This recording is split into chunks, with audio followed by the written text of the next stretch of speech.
John Hughes and his impact on cinema, how his iconic filmography defined the 80s and beyond. John Hughes completely changed cinema in the 1980s and 1990s with his influential teen comedies that shaped a generation of young adults. This is to celebrate him. Words cannot describe the impact John Hughes has had on cinema. His movies have impacted a generation of teenagers and fledgling filmmakers. How many times have you seen Ferris Bueller's Day Off being played on TV? Or heard Don't You Forget About Me from The Breakfast Club on any 80s radio station? He defined the 1980s and 90s, and his teen comedies are still analyzed and discussed today. He also brought many actors that we now know and love into stardom, as many of the child and teen actors in his films became pop culture icons. Without him, the coming-of-age drama would be drastically different. And with that, let's take a look into how important Hughes was to American cinema. Breaking the teenage stereotype. One of the most defining and most charming aspects of Hughes' films is his focus on young people and their personal growth. In real life, teenagers are seen as a mess. They're moody, they can be rebellious, and they have millions of hormones surging through them constantly.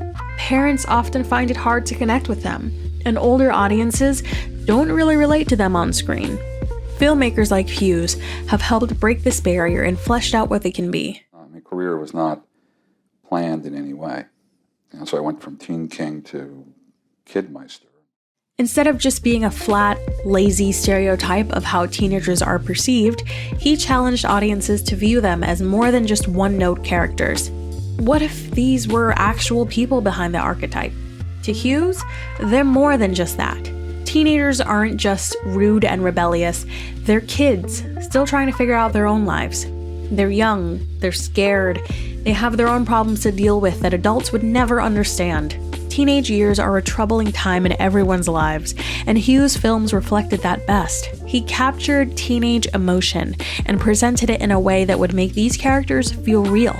The Breakfast Club and breaking down teenage tropes.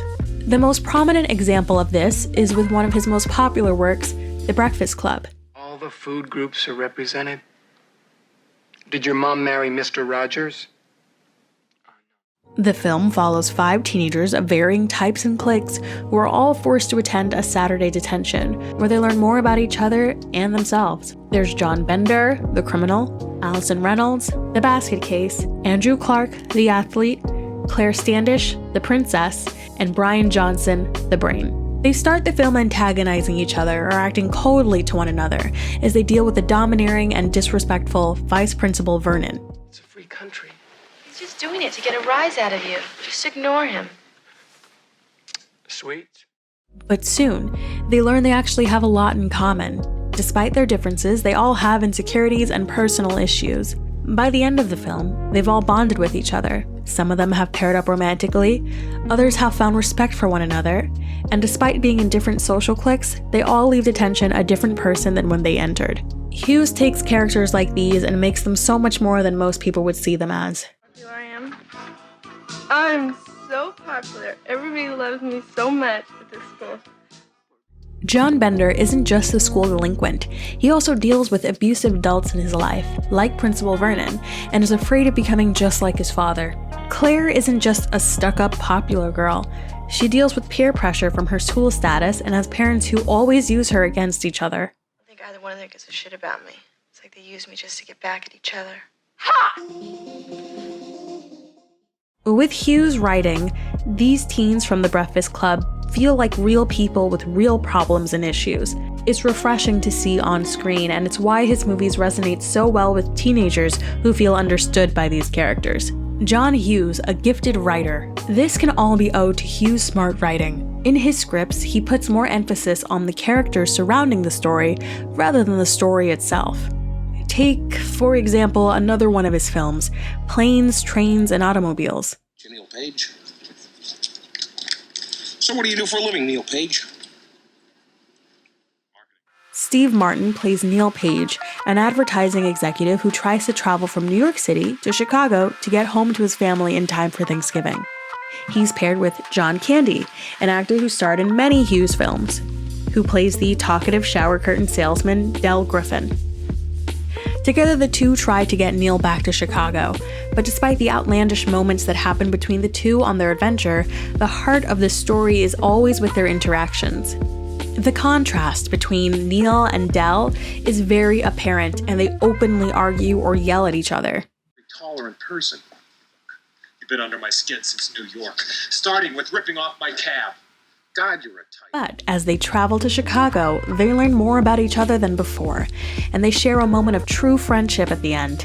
This all plays out very well and is credited due to these funny characters that feel human, something Hughes has always been great at portraying. He's written many other classics that have stood the test of time on the account of how truly comedic they are. He wrote the 80s classic National Lampoon's Vacation and its sequel, along with the Christmas classic National Lampoon's Christmas Vacation. One of his most popular films, 16 Candles, is based around the concept of a girl's birthday gone entirely wrong, and Hughes' writing elevates this ordinary concept into a classic. Molly Ringwald plays Sam, a girl who just wants to feel important on her birthday, and that's a concept anybody can relate to.